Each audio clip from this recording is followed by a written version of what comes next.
കലവറയിൽ ഇപ്പൊ നമ്മുടെ കൂടെയുള്ളത് കമ്മീഷണറാണ്. സർ, എങ്ങനെയുണ്ട് കലോത്സവം ആദ്യ ദിവസം? കലോത്സവം വളരെ ഭംഗിയായിട്ട് പോകുന്നുണ്ട്, അടിപൊളിയായിട്ട് പോകുന്നുണ്ട്. അതെ, എല്ലാ കുട്ടികൾ പറഞ്ഞ ഇത് ഞാൻ കുറച്ച് പെർഫോമൻസ് കണ്ടു, വളരെ നല്ല പെർഫോമൻസ് ആണ്. അതിൻ്റെ കൂടെ തന്നെ എല്ലാ ആൾക്കാരൊക്കെ വളരെ ഡിസിപ്ലിൻഡ് ആയിട്ട് മാന്യമായ രീതിയിൽ പങ്കെടുക്കുന്നുണ്ട്. സോ കണ്ടപ്പോൾ നല്ല സന്തോഷമാണ്. ഇത് സാറിന്റെ ആദ്യത്തെ കലോത്സവമാണോ? കഴിഞ്ഞ വർഷം ഞാൻ തിരുവനന്തപുരത്ത് ഉണ്ടപ്പോൾ കണ്ടായിരുന്നു. ഇപ്പൊ ആദ്യമായിട്ട് സ്റ്റാർട്ട് മുതൽ ഒരു കലോത്സവന്റെ ഫുള്ള് പരിപാടിയിൽ പങ്കെടുക്കുന്നത് ആദ്യം. ഒരുപാട് മത്സര ഐറ്റംസ് ഉണ്ടല്ലോ, അതിൽ സാറിന് ഏറ്റവും ഇൻട്രസ്റ്റ് കാണണമെന്ന് ആഗ്രഹമുള്ള ഐറ്റംസ് എന്തെങ്കിലും ഉണ്ടോ? എല്ലാ ഐറ്റംസും നല്ലതാണ്. പിന്നെ ഭരതനാട്യം, കുച്ചിപ്പുടി അത് കാണാൻ വേണ്ടി കുറച്ച് രസമാണ്. അത് കാണുമ്പോൾ കുറച്ച് മനസ്സിലാവുന്നുണ്ട്. ബാക്കി ഐറ്റംസ് അത്ര നാടകവും അത് ഫുള്ളായിട്ട് മനസ്സിലാവത്തില്ല. ബട്ട് ഇത് ഡാൻസ് ഉള്ള ഐറ്റംസ് നന്നായിട്ട് മനസ്സിലാവുന്നു.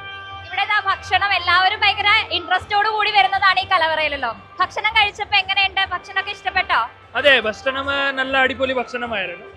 സ്പെഷ്യലി ഇവിടെ എന്താ ഈ ചക്ക പായസം, ജാക്ക് ഫ്രൂട്ട് പായസം, അത് നല്ല അടിപൊളിയായിരുന്നു. It was very good, tasty. Sir ആദ്യം മുതൽ അവസാനം വരെ ഈ കലോത്സവത്തിന്റെ ഭാഗമായി നിൽക്കുന്നു, എല്ലാം ഒരുമിച്ച് കണ്ട് നടന്ന് ആസ്വദിക്കുകയാണ്. അപ്പൊ നമുക്ക് കമ്മീഷണറുടെ വാക്കുകളാണ് കേട്ടത്. ഇനിയും അടുത്ത വേദി ഏത് വേദിയിലേക്കാണ് ഈ പോകുന്നത്? ഇപ്പൊ നമ്മൾ ജസ്റ്റ് ഒരു സെക്യൂരിറ്റി ഭാഗമായിട്ട് എല്ലാ വേദി ചെക്ക് ചെയ്യാൻ പോവാണ്. ആദ്യത്തെ 3 വേദി ചെക്ക് ചെയ്ത് കഴിഞ്ഞു. ബാക്കി വേദികൾ ജസ്റ്റ് വിസിറ്റ് ചെയ്തിട്ട് അവിടുത്തെ നടന സംഭവവും ബാക്കി എല്ലാ അവിടുത്തെ അറേഞ്ച്മെന്റ് നോക്കാൻ വേണ്ടി പോവാണ്.